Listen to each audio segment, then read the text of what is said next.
ngakinin Allah itu kan zahirun wa batin, zahir dan batin.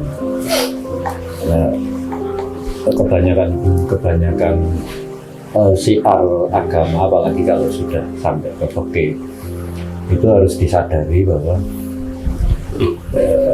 itu adalah perspektif zahir, perspektif zahirun.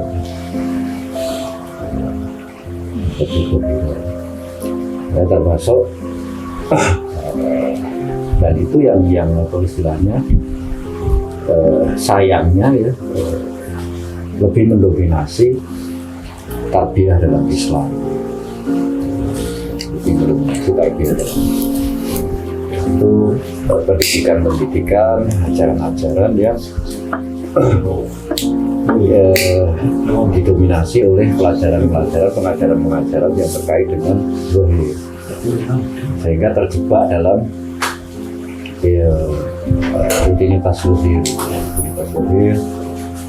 perdebatan zahir yang pasti berbeda, akhirnya ujung-ujungnya konflik. Lupa bahwa ada khasanah batin yang jauh lebih luas daripada jika daratan ilmu zahir, maka batin itu adalah lautan. Kayak gitu, hanya kalau ngomong bumi hanya sepertiganya. Seperti itu. Jadi coba dibalik gitu ya, coba dibalik. Pertanyaan-pertanyaan itu, kritik-kritik itu tadi sudah disampaikan terhadap diri kita itu, arahkan kepada kritik-kritik yang bersifat batiniah, bersifat batiniah. Jadi bahkan ketika kita sudah sholat pun batin kita harus kita kritik. Kenyataannya batin kita belum ke Allah, pikiran kita belum ke Allah. Kita kritik. Jadi zahir itu adalah standar bumi, adalah standar alam, standar semesta. Artinya sifatnya umum, sifatnya umum.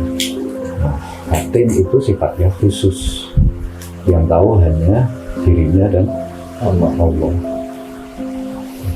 Dirinya dan Allah. Jadi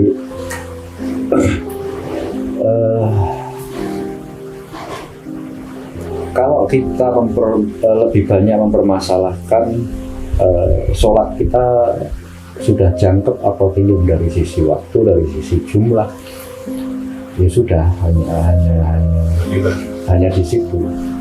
Tapi kalau pertanyaan kita, sholat kita sudah mampu membuat kita tunduk, sudah mampu membuat kita berserah diri atau belum, nah itu yang akan meningkatkan kualitas kita. Jadi sudah sering kita bahas, tidak ada satu manusia pun yang terlepas dari dosa kecuali Rasulullah. Nah, sehingga ketika ada tarbiyah termasuk tadi yang disebut masyhib, misalnya bahwa sholat adalah amalan pertama yang dipertanyakan. Nah, ini seringkali tidak ditambahi, tidak disandingkan dengan bahwa ada amalan yang tidak dipertanyakan. Apa amalan yang tidak dipertanyakan? Dan pasti diterima.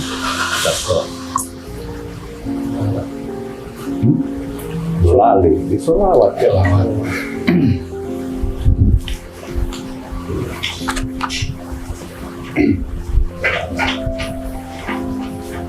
Terus ajaran tentang rukun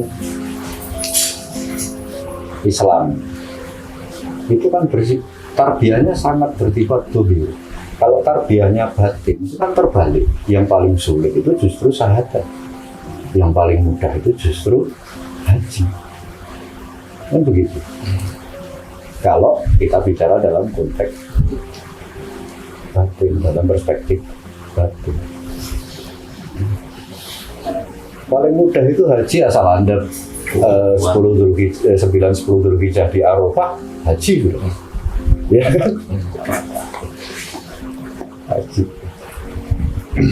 Yang susah kan ikrar itu mah. Begitu terus puasa, zakat. Jadi paling sulit kemudian adalah bersaksi. Bersaksi itu menyaksikan. Ya ikrar. Bukan ikrar, bersaksi, menyaksikan. Ini paling sulit. Jadi, kita selama ini kan masih saksi palsu. Saya bersaksi. Kapan sampean nyekseni? Kapan sampean nyekseni bahwa Allah itu pangeran sampean, bahwa Rasulullah itu Rasul sampean? Kesaksian itu kan dizahirun batinnya, bukan ucapan. Ya, ketika seorang saksi di pengadilan mengatakan bersaksi kan dia itu terlibat ada di dalam peristiwa itu. Tidak sekedar ucapan, kesaksian itu harus diucapkan. Paling sulit.